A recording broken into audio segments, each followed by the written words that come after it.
শ্রদ্ধেয় সম্মানিত গ্রামবাসীবৃন্দ, পর্দার অন্তরালে আমার মা ও ভগ্নীগণ, সকলকে জানায় আন্তরিক শুভেচ্ছা ও অভিনন্দন। সর্বপ্রথম প্রশংসা জ্ঞাপন করি সেই মহান পাকে সুবহান আল্লাহ রব্বুল ইজ্জাতের দরবারে, যে মহান আল্লাহ সুবহানাহু ওয়া তাআলা আজ আমাদিগকে এইখানে এসে পবিত্র জুমার দিনে কিছু কথা বলার, কিছু শ্রবণ করার তৌফিক এনায়েত করেছেন। সে মহান আল্লাহর প্রশংসা করে সকলে বলি আলহামদুলিল্লাহ। অতঃপর দরুদ বর্ষিত হোক মহানবী, সকলে বলুন সাল্লাল্লাহু আলাইহি ওয়াসাল্লামের প্রতি। সকলে বলুন আমিন। আল্লাহুম্মা সাল্লি আলাইহি, আল্লাহুম্মা বারিক আলাইহি। আজ এখানে মূলত যে বিষয় নিয়ে আলোচনা করব ইনশাআল্লাহ, সেটি হলো ঈমান। এই ঈমান বলতে কি? এই ঈমান বলতে আমরা কি বুঝি, আর আহলে সুন্নাত ওয়াল জামাত তারা কি বুঝিয়েছেন, আর এর বিরুদ্ধে মুরজিয়া বলেন, জাহমিয়া বলেন, আর আপনার আশাইরা বলেন, মুতাজিলা বলেন, খারিজিরা বলেন, তারা কি বলেছে, কি বোঝাতে চেয়েছে, এই সম্পর্কিত কিছু আলোচনা করে আমি আমার বক্তৃতা ইতি করব। ওমা তৌফিকি ইল্লা বিল্লাহ। সর্বপ্রথম এই বিষয়টি আমার আপনার অন্তরে রাখতে হবে যে ঈমান বিশ্বাস কেন্দ্রিক একটি বস্তু, বিষয়। বিশ্বাস কেন্দ্রিক এমন এক বিষয় যা কেবলমাত্র দৃঢ়তার সাথেই যেটাকে অর্জন করা সম্ভব। কেউ যদি আছে নেই এই সন্দিহানে থাকে, অথবা কারোর মধ্যে যদি সামান্য সন্দেহের বসবাস লেগে থাকে, তাহলে সেই ব্যক্তি ওই বিষয় সম্পর্কিত, যে বিষয়ের উপরে তার সন্দিহান আছে বা সন্দেহ আছে, সেই বিষয়ের সম্পর্কিত ঈমান সে আনতে পারেনি। যেমন মনে করেন যে যদি কোনো ব্যক্তি কোরআনকে কোরআন না মনে করে, আল্লাহ প্রদত্ত বাণী না মনে করে, আল্লাহর কালাম না মনে করে, অথবা ভাবে কোনো ধরনের ধারণা রাখে যে এটা হতেও পারে নাও পারে, এই ধরনের সন্দেহ পোষণ করে, বা এটা আল্লাহর বাণী হতেও পারে নাও পারে, এই ধরনের সন্দেহ যদি কোনো ব্যক্তি পোষণ করে, তাহলে সে ব্যক্তি কোরআন সম্পর্কিত যে বিশ্বাস, সেই বিশ্বাস তার মধ্যে নেই। হাদিসে জিবরিল পড়লে আপনারা জানতে পারবেন, যখন জিবরিল আলাইহিস সালামকে আল্লাহ রসুল জিজ্ঞাসা করেছিলেন, যে আল্লাহ রসুলকে যখন জিবরিল আমিন জিজ্ঞাসা করেছিলেন যে ঈমান কি, তখন তিনি কিন্তু এটা বলেননি যে ঈমান হলো বিশ্বাসের নাম, ঈমান হলো অন্তর দিয়ে বিশ্বাস করা, মুখে স্বীকৃতি প্রদান করা এবং কাজে সেটাকে পরিণত করা, এটার নাম তিনি বলেননি। তিনি বলেছিলেন ঈমান হলো আল্লাহর প্রতি ঈমান রাখা, ফারিস্তার প্রতি ঈমান রাখা, কিতাবের প্রতি ঈমান রাখা। এইভাবে 6টি বিষয়ের উপরে তিনি বলেছিলেন। তিনি এখানে যে বিষয়বস্তুটি বেঁধে দিয়েছেন ঈমানের রুকুন হিসেবে, অন্য একটি পাঠ হিসেবে দেখা হলে বুঝতে পারবেন যে ঈমান এই 6টি বিষয়কে কেন্দ্র করেই গঠিত। এই 6টি বিষয়ের উপরে পূর্ণ বিশ্বাস দৃঢ়তার সাথে যদি কোনো ব্যক্তি রাখতে পারে, তাহলে সেই ব্যক্তি মুমিন বা ঈমানদার। আর যদি কোনো ব্যক্তি এই 6টির কোনো একটিতে গিয়ে গন্ডগোল করে ফেলে, সেটা তাকদীর হতে পারে, সেটা আপনার আখিরাত হতে পারে, এখন থেকে নিয়ে এর পরবর্তী ভবিষ্যৎ যে সমস্ত কোরআনে যে সমস্ত ভবিষ্যতের বর্ণনা এসেছে, সেই সমস্ত বিষয় সম্পর্কিত হতে পারে। কোনো কিছুকে যদি কোনো ব্যক্তি তার কাছে খবর পৌঁছানোর পরে অবিশ্বাস করে, তাহলে সে ব্যক্তি কোরআনের ঈমানের 6টি বিষয়ের ভেতরে কোনো একটিকে বরখাস্ত করেছে, অর্থাৎ সে ব্যক্তি ঈমানকেই নিজের থেকে সরিয়ে দিয়েছে। ঈমানের যখন রুকুন রাখা হয়েছে, রুকুন যেটাকে বলা হয়েছে, তখন এটাকে 2 রকমভাবে আহলে ইলম বর্ণনা করেছেন। প্রথম বলেছে যে ঈমান হলো ওই 3টে জিনিস, অন্তরে বিশ্বাস করা, মুখে বলা এবং কাজে পরিণত করা, আর এর সাথে সাথে ঈমান বাড়ে এবং কমে। এই 3টে জিনিসকে তারা ঈমানের রুকুনের ভেতরে রেখেছে। আবার যখন অন্য পন্থায় জিজ্ঞাসা করা হয়েছে, তখন তারা বলেছে ঈমানের রুকুন বলতে অন্য 6টি জিনিস। 6টি জিনিস কি? কিতাব, আল্লাহর প্রতি ঈমান রাখা, ফারিস্তার প্রতি ঈমান রাখা, নবী রাসূলের প্রতি ঈমান রাখা, কিতাবের প্রতি ঈমান রাখা, তাকদীরের ভালো এবং মন্দের প্রতি ঈমান রাখা, আখিরাতের প্রতি বিশ্বাস রাখা, এই সমস্ত বিষয়গুলোকে তারা রুকন হিসেবে নির্বাচন করেছে। এখন এই 6টি বিষয়ের উপরে কেমনভাবে বিশ্বাস রাখতে হবে, কতটা বিশ্বাস রাখলে, কিভাবে রাখলে মানুষ মুমিন হবে, আর কিভাবে না রাখতে পারলে মানুষ ঈমান থেকে বহিষ্কৃত হবে বা মুমিন থেকে বা ইসলাম থেকে খারিজ হয়ে যাবে, সেই সম্পর্কিত বিষয় নিয়ে ওলামাদের মধ্যে ইখতিলাফ আছে। ওলামাদের মধ্যে ইখতিলাফের প্রথম সেটা হলো ঈমানের ব্যাপারে। ঈমানের বাবে, ঈমানের অধ্যায়ে আহলে সুন্নাত ওয়াল জামাত যেটা বলেছে সেটা হলো ঈমান এটাই, এই 3টে জিনিসকে সম পরিমাণে রেখেছে। এক, তাসদিক বিল জিনান, তাসদিক বিল কলব। দ্বিতীয় হলো ইকরার বিল লিসান বা কওল বিল লিসান। আর তৃতীয় হলো আফআল বা আমাল বিল জাওয়ারিহ। এই 3টে জিনিসকে করেছেন, বাংলায় বলতে হলে অন্তরে বিশ্বাস, মুখে বলা এবং কাজে পরিণত করা। এই 3টেকে ঈমানের ভেতরে রেখেছে। কিন্তু ঈমানের আরেকটি অন্য গোষ্ঠী যারা আহলে সুন্নাত ওয়াল জামাতের মুখালেফাত করেছে বা বিরোধিতা করেছে, তাদের মধ্যে সর্বপ্রথম যারা সবথেকে নিকট, আহলে সুন্নাত ওয়াল জামাতের সবথেকে নিকটে থেকে যারা আহলে সুন্নাত ওয়াল জামাতের বিরোধিতা করেছে, তারা হলো মুরজিয়াতুল ফুকাহা। এরা হলো হানাফি মাযহাবের এক শ্রেণীর আলেম, যারা ঈমানকে, ঈমানের বাবে আমলকে মুসাম্মাল ঈমান বলতে তারা স্বীকৃতি দেয়নি। তারা বুঝিয়েছে যে এটা লাজিম মালজুম, আমল করাটা আবশ্যিক, আমল করতেই হবে, কিন্তু আমল করাটা যে ঈমান, এটা তারা বিশ্বাস করেনি, এটা তারা মানতে চায়নি। মুরজিয়ারা যেটা বুঝিয়েছে সেটা হলো আমল হলো এটা একটা লাজিম ইশাই, একটা বিষয়ের একটা দৃঢ়তার একটা কাজ। এটা যদি মানুষ না করে তাহলে তার জন্য ক্ষতিগ্রস্ত হবে, যদি করে তাহলে তার জন্য সওয়াব বৃদ্ধি পাবে বা সে ব্যক্তির তার স্থান আরো উচ্চ থেকে উচ্চ স্তরে পৌঁছাবে। কিন্তু এই বিষয়টাকে মুসাম্মাল ঈমানের ভিতরে রাখেনি। এখন লাওয়াজিমুল ঈমান আর মুসাম্মাল ঈমানের পার্থক্য কি? জানি যে এই ইলমি আলোচনা এই সমস্ত বিষয় সম্পর্কিত একটু অন্যরকম লাগতে পারে, কিন্তু যেহেতু এই বিষয়টি এখানে শুধু নয়, আহলে ইলমরা আরও এই বিষয়টি অন্যদের কাছেও পৌঁছাবে ক্যামেরার মাধ্যমে, তার কারণে আমি একটি ইলমি আলোচনা রাখার চেষ্টা করছি। আপনারা যারা বুঝতে পারছেন বোঝার চেষ্টা করেন, সহজ ভাষায় বলার চেষ্টা করবো ইনশাআল্লাহ।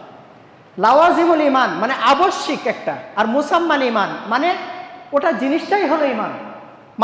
কেউ বলতে চেয়েছে যে আমল করতে হবে, না করতে পারলে কোনো সমস্যা নেই, ওর কারণে ক্ষতি হতে পারে, হতে পারে, কিন্তু ঈমান, সে মুমিন থাকবে। কিন্তু আহলে সুন্নাত ওয়াল জামাত বলতে চেয়েছে যদি কোনো ব্যক্তি শুধুমাত্র জবানে স্বীকৃতি দেয় আর অন্তরে যদি বিশ্বাস রাখে, কিন্তু যদি সে কখনো আমলের কোনো প্রকারের আমল যদি মানুষকে না দেখায়, তাহলে তাকে মুসলিম বা মুমিন হিসেবে স্বীকৃতি দেওয়া যাবে না। কোনো ব্যক্তি যখন ঈমানের ভেতরে দাখিল হবে, তখন সে ব্যক্তি মুখে প্রথম স্বীকৃতি দেবে, অন্তরে বিশ্বাস রাখবে, সাথে সাথে কিছু সামান্য পরিমাণের একটি আমল মানুষকে করিয়ে দেখিয়ে দেবে, যাতে করে প্রমাণিত হয় যে এই ব্যক্তি মুমিন। আর এই আমলটাকে আহলে সুন্নাত ওয়াল জামাতের ভাষায় বলা হয় জিনসুল আমাল। জিনসুল আমাল বলতে কতটুকু আমল? জিনসুল আমল বলতে ওই সমপরিমাণ আমল যে আমলটি বাহ্যিকভাবে মানুষ দেখতে সক্ষম হয়। যেমন বলেন সদকা করা, যেমন মনে করেন সালাত আদায় করা, যেমন মনে করেন সিয়াম পালন করা, এই সমস্ত আমল আপনাকে করতে হবে। এটা হলো আহলে সুন্নাত ওয়াল জামাতের রায়।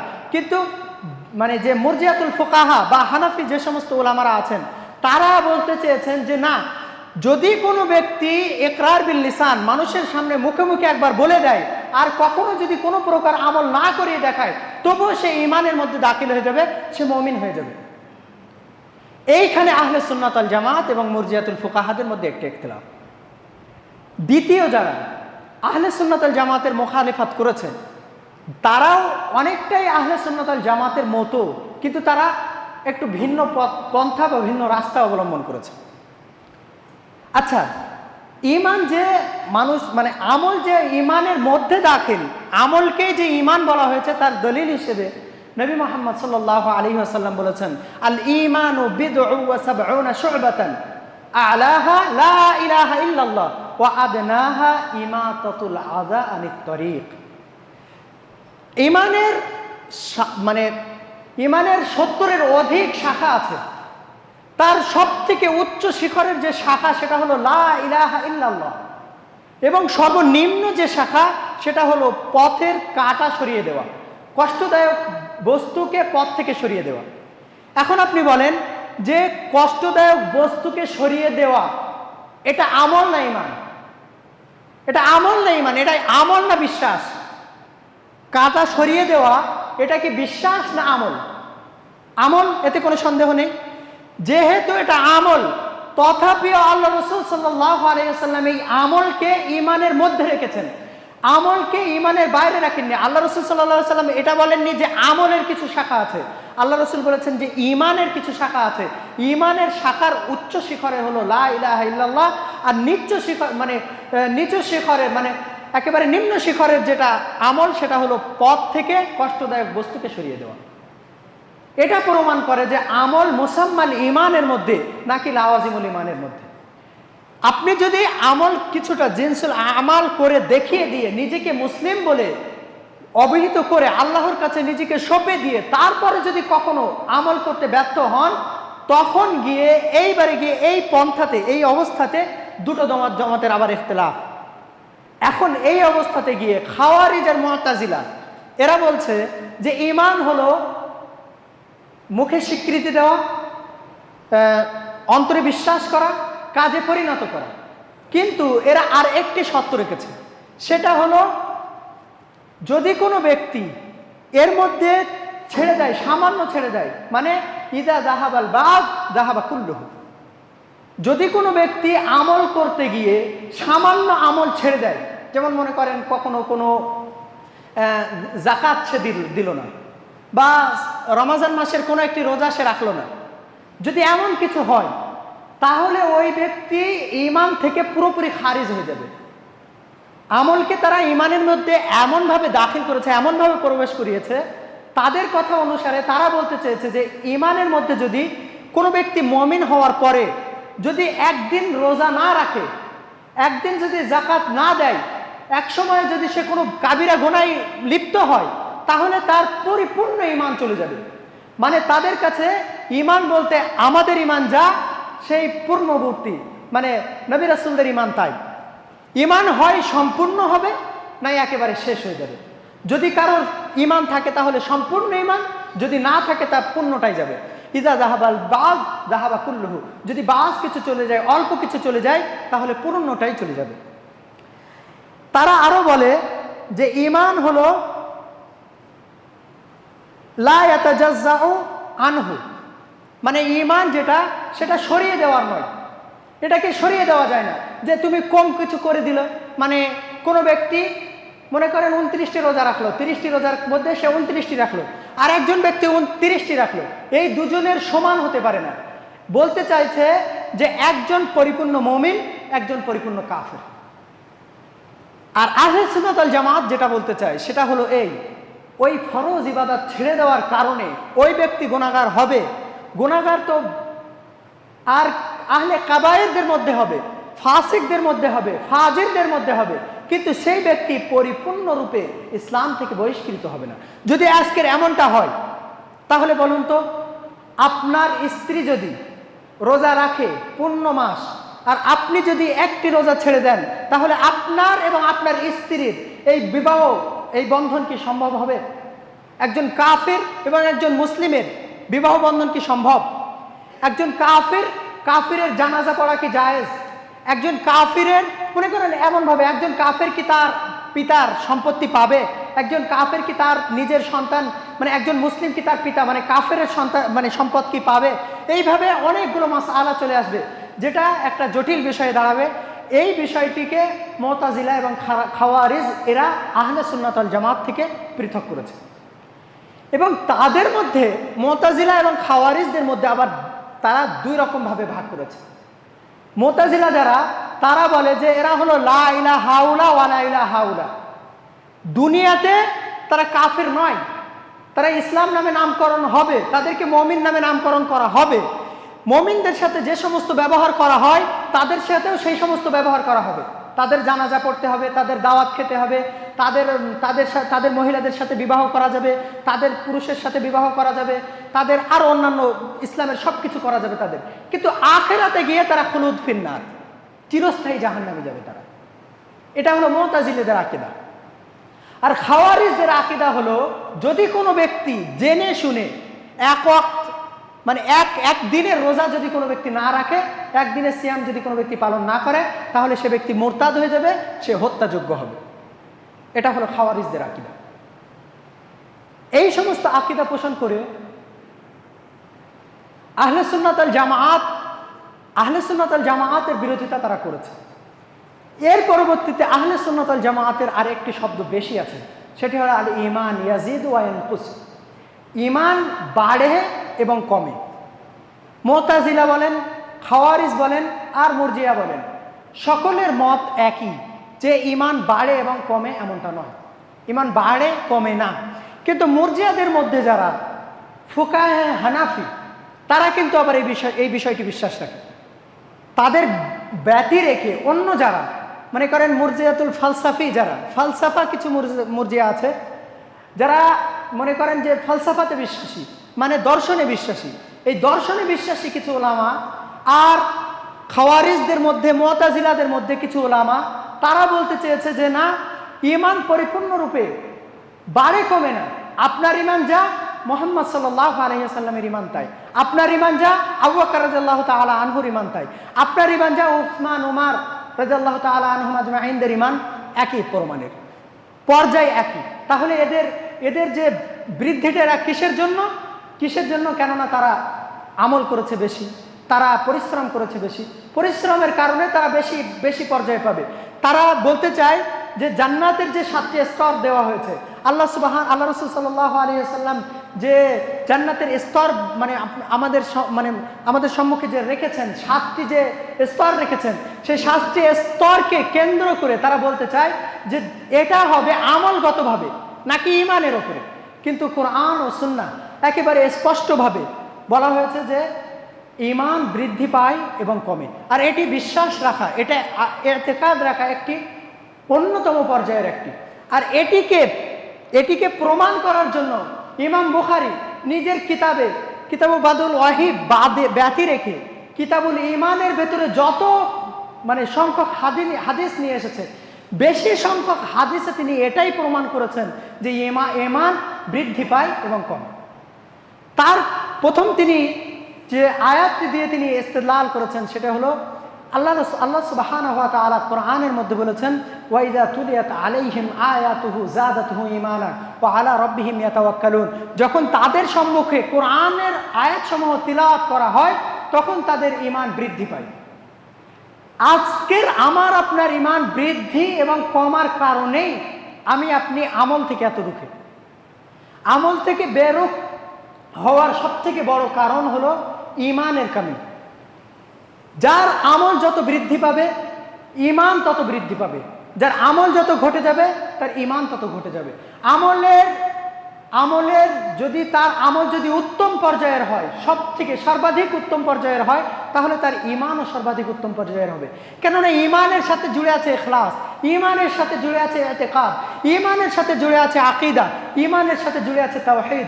যদি আপনার ইখলাস যদি ওই পরিমাণের না হয়, তাহলে আপনার ঈমানও ওই পরিমাণের হতে পারবে না। আর আপনার ইখলাস যদি ওই পরিমাণের না হয়, তাহলে আপনার আমল আর যে ব্যক্তির ইখলাস এই পর্যায়ে, তার আমল, দুজনের আমলের মধ্যে কিন্তু অনেক পার্থক্য দেখা দেবে। মনে করেন আপনি 2 রাকাত সালাত আদায় করলেন, আপনার 2 রাকাতের সালাতের ভেতরে আপনার 2 বিঘা জমিতে কত কি হয়েছে সবকিছু আপনার হিসাব হয়ে গেছে। আর অন্য একজন ব্যক্তি 2 রাকাত সালাতের ভিতরে কেটে আল্লাহ সুবহানাহু ওয়া তাআলার কাছে নিজেকে সঁপে দিয়ে সব রকম ভাবে আল্লাহর কাছে চেয়ে বেরিয়েছে। বলেন তো তার ইখলাস, তার আমল আর আপনার আমল সমান হবে কি? সমান হবে না। নবী রাসূলদের আমল দেখেন, তারা যখন যেভাবে যে পথ মানে যে অবস্থাতে ছিল সেই অবস্থাতে সর্বোত্তম পর্যায়ে তারা আমল করেছে। এরপরে যারা আহলে সুন্নাত ওয়াল জামাতের মানে মুখালিফাত করে তাদের মধ্যে আছে আশাইরা আর জাহমিয়া। এদের একটা আজীব কথা। এরা বলতে চাইছে যে ঈমান হলো শুধুমাত্র অন্তর বিশ্বাস করা, মুখেও বলা লাগবে না, আমলও করা লাগবে না, শুধুমাত্র বিশ্বাস, অন্তরে বিশ্বাস করলেই যথেষ্ট। এই অন্তরে বিশ্বাস করলেই যথেষ্ট এটা যদি হয় তাহলে আপনি জানেন কি ফিরাউন পর্যন্ত মুমিন হবে। যদি অন্তরে বিশ্বাস করাটাই যথেষ্ট হয় তাহলে আবু জেহেলও মুমিন হবে। যদি অন্তরে বিশ্বাস করাটাই যথেষ্ট হয় তাহলে উতবা, সাইবা, আরও যত রকমের ওই নমরুদ, তারপরে তোমার কারুন, সবাই তোমার কি হবে? মুমিন হয়ে যাবে। কেন? আল্লাহ সুবহানাহু ওয়া তাআলা কুরআনের মধ্যে বলেছেন, ওয়ালাইন সাআলতাহুম মান খালাকাস সামাওয়াতি ওয়াল আরদ লা ইয়াকুলুনা আল্লাহ। যদি তুমি তাদেরকে জিজ্ঞাসা করো যে আসমান এবং জমিনের রব কে, তাদেরকে বলতে মুশরিকদেরকে যদি তুমি জিজ্ঞাসা করো, আল্লাহ সুবহানাহু ওয়া তাআলা কুরআনের মধ্যে বলেছেন যদি তুমি তাদেরকে জিজ্ঞাসা করো যে আসমান এবং জমিনের রব কে, তাহলে তারা অবশ্যই বলবে আল্লাহ সুবহানাহু ওয়া তাআলা। ঈমান মানে নমরুদও বিশ্বাস করত যে আল্লাহ আছে, ফিরাউন বিশ্বাস করত যে আল্লাহ আছে। এর অনেক নাজির আছে কোরআন এবং সুন্নাতে। আর আবু জেহেল সেও আল্লাহে বিশ্বাসী ছিল। এখন যদি শুধুমাত্র বিশ্বাসের নামই যদি ঈমান হয় তাহলে তারাও সকলেই আল্লাহকে বিশ্বাস করত, আল্লাহকে মানত, কিন্তু কি তারা এই মুখে স্বীকৃতি দিতে ভয় পেত আর কাজে পরিণত করতে তারা ভয় পেত। কেননা তারা যদি এটা করে তাহলে তাদের ক্ষমতা সব কিছু তারা হারাবে। এই সব কিছু হারানোর ভয়ে তো তারা ঈমান নিয়ে আসতে পারেনি। আর ঈমান নিয়ে আসতে পারেনি তথাপিও তাদের অন্তরে এটা ছিল যে আল্লাহ ব্যতীত অন্য কোনো ইলাহ নেই। সমস্ত আসমান এবং জমিনকে যিনি সৃষ্টি করেছেন সে মহান আল্লাহ সুবহানাহু ওয়া তাআলা, এটা তারা বিশ্বাস করত। এরপরে আর এক শ্রেণীর লোক আছে যারা বলে ঈমান শুধুমাত্র মুখে বলা এবং অন্তরে বিশ্বাস রাখা। আচ্ছা, যদি এটা হয়, অন্তরে বিশ্বাস রাখা আর মুখে বলাটাই যদি ঈমান হয়, তাহলে সমস্যা কি দাঁড়াবে জানেন? অন্তরে বিশ্বাস রাখা আর এটাই যদি ঈমান হয় তাহলে সমস্যা হয়ে দাঁড়াবে যে পৃথিবীতে মুনাফিক বলে কিছু থাকবে না। আর আল্লাহ সুবহানাহু ওয়া তাআলা কোরআনের প্রথম বর্ণনাতেই তিন শ্রেণীর মানুষের আল্লাহ সুবহানাহু ওয়া তাআলা বর্ণনা করেছেন। প্রথমে দেখবেন আল্লাযিনা ইউমিনুনা বিল গায়বি ওয়া ইয়াকিমুনাস সালাহ, এই বলে আল্লাহ সুবহানাহু ওয়া তাআলা মুমিনদেরকে আখ্যায়িত করেছেন। তারপরে পরবর্তীতে মুনাফিকদের কথা বলেছেন, মিনান নাসি মান ইয়াকুলু আমান্না বিল্লাহি ওয়াল ইয়াউমিল আখির ওয়া মা হুম বিমুমিনিন, এই বলে তারা মুনাফিকদের কথা বলেছেন, আল্লাহ সুবহানাহু ওয়া তাআলা বলেছেন। এইভাবে আল্লাহ সুবহানাহু ওয়া তাআলা মুনাফিকদের বৈশিষ্ট্যটাকে মানুষের সামনে তুলে ধরেছেন। অর্থাৎ তারা মুখে বলে, অন্তরে বিশ্বাস রাখে, কিন্তু কি ইসলামের প্রতি তাদের হিংসা, ইসলামের প্রতি বিদ্বেষ তাদেরকে ওই পথে থাকতে দেয় না। তারা ইসলামের প্রতি ইসলামের ওপর তারা বিজয় লাভ করার জন্য কাফেরদের সহায়ক হয় এবং কাফেরদের সাথে সঙ্গী দিয়ে মুসলিমদেরকে ক্ষতি করার চেষ্টা করে। তাহলে যদিও তারা ক্ষতি করার চেষ্টা করছে, কিন্তু তারা কি মুখে অন্তরে বিশ্বাস করে আর মুখে তো স্বীকৃতি দিচ্ছে, তাহলে তারা কি মুমিন নয়। এই জন্য আহলে সুন্নাত ওয়াল জামাত যে কোনো সংজ্ঞা, যে কোনো বিষয়ে যখন রাখে তখন তার পক্ষে অত্যাধিক পরিমাণে দলিল থাকে। একটি বিষয় আপনি জানবেন যে উসুল বলতে, বুনিয়াদ বলতে, মূল কথা বা নীতি কথা বলতে ইসলামে যে সমস্ত কথা বা কিতাব, যে সমস্ত কিতাবগুলো রাখা হয়েছে, এই কিতাব কিন্তু আল্লাহ প্রদত্ত নয়, তার রাসূল প্রদত্ত নয়। একটা উসুল, সেটা ফিকহের বলেন বা উসুলুল আকীদা বলেন, আকীদার কিছু উসুল আছে, ফিকহের কিছু উসুল আছে। এই উসুলের বাইরে কোনো কিছু হওয়া সম্ভব নয়। আর এটিকে যারা নিয়ে এসেছে তারা হলো আহলে সুন্নাত ওয়াল জামাত। আর এই উসুলের বাইরে গিয়ে যখন আপনি কিছু করতে চাইবেন তখন আপনি পথভ্রষ্ট হয়ে অন্যদের মানহাজ, অন্যদের পথে চলতে শুরু করবেন। এই জন্যই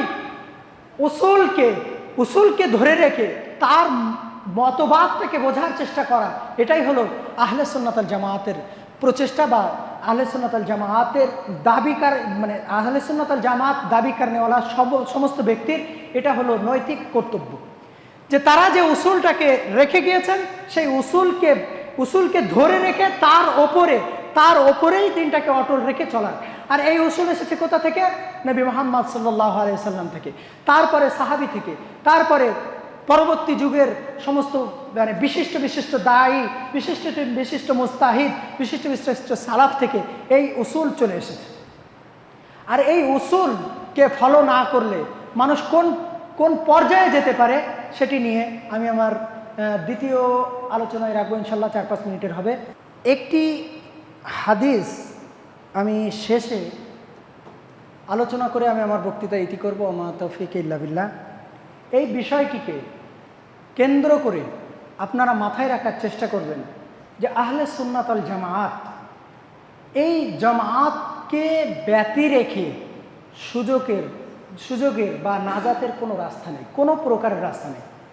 আপনি যদি বলেন যে তাহলে যারা হানাফি, যারা শাফি, যারা মালিকি, যারা হাম্বালি তারা কি পথভ্রষ্ট? এই কথা কখনোই নয়। আপনি জানি যে এখনো পর্যন্ত মদিনা দারুস সালামে, মদিনাতুল ইসলামিয়া মানে জামিয়া ইসলামিয়াতে যত ওলামা আছেন তাদের মধ্যে এখনো পর্যন্ত কিছু ওলামা দেখা যায় যারা মালিকি পন্থাকে তারা আপন করে নিয়েছে, নিজের করে নিয়েছে। কিছু কিছু আছে হাম্বালিকে নিজের করে নিয়েছে। তাহলে কি আমরা বলবো তারা পথভ্রষ্ট? নয়, তারা নিজেকে ওই পথের বলে যে সবথেকে বেশি মুজতাহিদদের মধ্যে সবথেকে উত্তম ইজতিহাদ করনেওয়ালা সবথেকে ভালো মুজতাহিদ হলো, কেউ বলেছেন আবু হানিফা, কেউ বলেছেন ইমাম মালিক, কেউ বলেছেন আহমদ বিন হাম্বল, কেউ বলেছেন ইমাম শাফি। এই অনুসারে তারা একটিকে একটা উচ্চ শিখরে রাখে, কিন্তু তাদের মাসলা মাসাইল যখন আপনি দেখবেন তখন আপনি দেখবেন হাজারো এমন মাসলা মাসাইল আছে যাতে তারা নিজেরাই তাদের বাখরাত তাদের মুখালিফাত করে। আপনি যদি বলেন যে ইমাম আবু হানিফার অনুসারীরা কি পথভ্রষ্ট, তাহলে আমি বলবো ইমাম আবু হানিফার অনুসারীদের মধ্যে আবু ইউসুফের মতো অনুসারী অন্য একজন নেই, অন্য কেউ নেই। তার শাগিরদের মধ্যে সর্বোত্তম যে শাগির, যাকে সকলেই প্রায় এক কথায় চেনে, সে হলো আবু ইউসুফ। ওই আবু ইউসুফের হাজারো মাসালা এমন আছে যেখানে সে ইমাম আবু হানিফার বিরুদ্ধে সে আলোচনা করেছে। এই জন্য এখানে আমি যেটা বলছি সেটি এই ফিরকাগত নয়, সেটি এই ফিকহি মাসলাগত নয়। আমি যেটা বলেছি এটা হলো ফিকে আকবার বা বড় ফিক সম্পর্কে বা ইতিকাদি বিষয়ে আপনাকে অন্যান্যদের বরখলাফ করতেই হবে। যেমন মনে করেন আপনি যদি মুতাজিলাদের অনুসারী হন তাহলে ইমানের বাবে এসে আপনি নিজের ইমানকে হারাবেন, ইসলামের বাবে গিয়ে আপনি ইসলামকে হারাবেন। ফিকের আলোচনাতে এসে আপনি প্রত্যেকটা অধ্যায়ে আপনি নিজেকে ওই থেকে আলাদা করে পাবেন। আহলে সুন্নাত ওয়াল জামাত যে স্পষ্ট একটা পথ দেখিয়েছেন সেই পথ থেকে আপনি চ্যুত হবেন। আর এটা কিভাবে আসে মানুষের সম্মুখে, মানুষের সামনে এসে দাঁড়ায় কিভাবে, সেটা নিয়ে বলার জন্যই এই হাদিসটা আমি আপনার সামনে করার চেষ্টা করছি। আবু হুরায়রা রাদিয়াল্লাহু তাআলা আনহু থেকে বর্ণিত, তিনি বলেন রাসূল সাল্লাল্লাহু আলাইহি ওয়াসাল্লাম বলেছেন, সায়াতি আলান নাসি সানাওয়াতুন, মানুষের সম্মুখে অতি নিকটে এখন একটি সময় আসবে, মানুষের সামনে কিছু বছর আসবে যেখানে মানুষ কি হবে, ইসাদদিকু সানাওয়াতুন খাদাআত, ধোঁকা প্রতারণার সময় আসবে। মানুষ হাদিস নিয়ে বহু জালিয়াতি করেছে। যারা মনে করেন যে উসুলে হাদিস যারা পড়াশোনা করেছে, এতে গিয়ে এই উসুলে হাদিসের বাবে গিয়ে আপনারা দেখতে পাবেন হাদিস গড়ার ব্যাপারে এত পরিমাণে এই আলেম সমাজ এত পরিমাণে তার পেছনে লেগে গেছে। রাসূল সাল্লাল্লাহু আলাইহি ওয়াসাল্লামের নামে হাদিস গড়ে দিয়ে যে কোনো রকমভাবে মানুষকে পথভ্রষ্ট করেছে। এমনকি কেউ এইভাবে হাদিস গড়েছে যে আল্লাহ রাসূল সাল্লাল্লাহু আলাইহি ওয়াসাল্লাম বলেছেন যে এমন সময় একজন ব্যক্তি আসবে যে ব্যক্তির নাম হবে ইমাম আহমদ বিন হাম্বল, সেই ব্যক্তি আপনাদেরকে পথভ্রষ্ট করবে। এইভাবে হাদিস গড়েছে। যেটা একেবারে জাল এবং যার কোনো প্রকারের মানে দেখলেই বোঝা যায় যে এটা মাউযু হাদিস, জাল হাদিস। এইরকমভাবে ধোকার জামানা আসবে। সেই ধোকাটা হবে ইতিকাদি বিষয়ে, সেই ধোকাটা হবে ফিকহি বিষয়ে, সেই ধোকাটি হবে হাদিসের বিষয়ে। তারপরে বলছে ইসাদ্দাকু ফিহাল কাযিব, ওই সময়ে মিথ্যাবাদীদেরকে সত্য মনে করা হবে। আর ওয়ায়ুকাদ্দাবু ফিহা সাদিক, আর সত্যবাদীদেরকে মিথ্যাবাদী মনে করা হবে। ওয়ায়ুতামানু ফিহাল খাইন, আর ওই সমাজে খাইন মানে খেয়ানতকারীদেরকে আমানতদার মনে করা হবে। ওয়ায়ুখাইয়িনু ফিহাল আমিন, এবং আমানতদারদেরকে খেয়ানতকারী মনে হবে। যারা আসলেই আমানতদার, যারা সঠিক পথ দেখানোর চেষ্টা করেছে, তাদেরকেই বিরোধী মনে হবে, তাদেরকেই শত্রু মনে হবে। যখন বলা হবে যে এখনো পর্যন্ত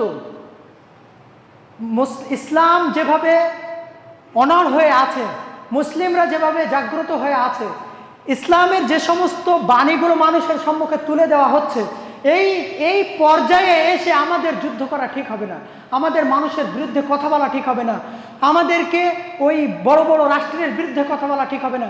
এখন আমাদের প্রয়োজন নিজের সংশোধনের, নিজের সময় নিজের পরিবারের সংশোধনের, নিজের সমাজের সংশোধনের সময়। এই প্রয়োজনটাকে না বুঝে মানুষ যখন অন্যান্য বিষয় সম্পর্কিত আলোচনা করবে, তখন মানুষ কী হবে, অন্য পথ আহলে সুন্নাত ওয়াল জামাতের দেখা সঠিক পথ থেকে তারা চ্যুত হবে। এই ব্যাপারে আল্লাহ রাসূল সাল্লাল্লাহু আলাইহি ওয়াসাল্লাম বলছেন এইরকম একটা সময় আসবে, আর সেই সময় কি হবে, ওয়াইনতাকু ফিহা আর রুয়াইবিদা, সেই সময় রুয়াইবিদা কথা বলবে, রুয়াইবিদা কথা বলবে।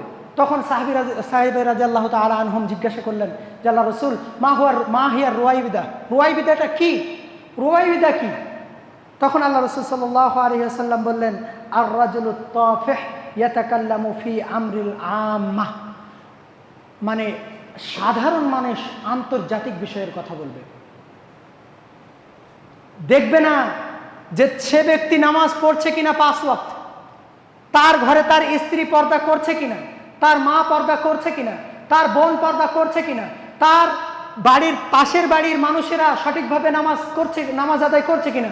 তারা চায়ের দোকানে বসে আলোচনা করবে সৌদি আরবের ইমাম কি করেছে, তারা চায়ের দোকানে বসে আলোচনা করবে যে মক্কার ইমাম কি বলেছে, তারা ওখানে বসে আলোচনা করবে ভারতের পার্লামেন্টের সমস্যা নিয়ে, নিজস্ব সমস্যা ভুলে গিয়ে তারা এই সমস্ত সমস্যা নিয়ে কথা বলবে। আল্লাহ রাসূল সাল্লাল্লাহু আলাইহি সাল্লাম এটি বলে গিয়েছেন 1400 বছর আগে। এগুলো কখন হয়? যখন আপনার সঠিক মানহাজ, যখন আপনার সঠিক পদ্ধতি, সঠিক পন্থা যখন আপনার জানা না থাকে, সঠিক পদ্ধতি হতে যখন আপনি বিচ্যুত হবেন, তখন আপনার ভেতরে এই সমস্ত ধারণা আসবে। সঠিক পথ যদি আপনি জানতেন, সঠিক পথ যদি আপনি বুঝতেন, তাহলে আজকের কি হতো? আজকের আমাদের সমাজ, মুসলিম সমাজ সেই শিখরে পৌঁছাতো যে শিখরে তার পৌঁছানোর উচিত ছিল। নিজের দিকে যদি সে দেখতো, তার পরিবারের দিকে যদি সে দেখতো, তার সমাজের দিকে যদি সে দেখতো, তাহলে সে কি করতো?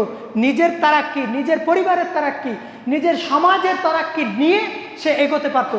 আর এইভাবে করে সে নিজের কিছু কথা সমাজের কাছে, নিজের কিছু কথা আলেম সমাজের কাছে, নিজের কিছু কথা ইমামদের সামনে রাখতে পারত। আজকে আমরা পারছি না কেন? এর বড় বড় কারণের এটা একটা কারণ। যাই হোক, সময় শেষ। আল্লাহ আমাদেরকে এই সমস্ত বিষয়গুলো বোঝার তৌফিক দান করুন। আর ঈমান সম্পর্কিত আহলে সুন্নাত ওয়াল জামাত যে সংজ্ঞায় সংজ্ঞায়িত করেছেন, সেই সংজ্ঞাকে বোঝার এবং সেই পরিমাণে সেই মতো করে ঈমান রাখার আল্লাহ সুবহানাহু ওয়া তাআলা আমাদেরকে তৌফিক দান করুন, আমিন। এবং এর পরবর্তী যে সমস্ত বিষয় নিয়ে আমি আলোচনা করলাম, আল্লাহ আমাদেরকে আহলে সুন্নাত ওয়াল জামাতের সঠিক পদ্ধতি বোঝার এবং বুঝে সুঝে সেই পথে চলার তৌফিক এনায়েত করুন, আমিন। ওয়া আখিরু দাওয়ানা আলহামদুলিল্লাহি রাব্বিল আলামিন। আল্লাহুম্মা সাল্লি আলা মুহাম্মাদ ওয়া আলা আলি মুহাম্মাদ কামা সাল্লাইতা আলা ইব্রাহিম ওয়া আলা আলি ইব্রাহিম ইন্নাকা হামিদুম মাজিদ। আল্লাহুম্মা বারিক আলা মুহাম্মাদ ওয়া আলা আলি মুহাম্মাদ কামা বারাকতা আলা ইব্রাহিম ওয়া আলা আলি ইব্রাহিম ইন্নাকা হামিদুম মাজিদ। সুবহানা রাব্বিকা রাব্বিল ইজ্জাতি আম্মা ইয়াসিফুন ওয়া সালামুন আলাল মুরসালিন। আলহামদুলিল্লাহ।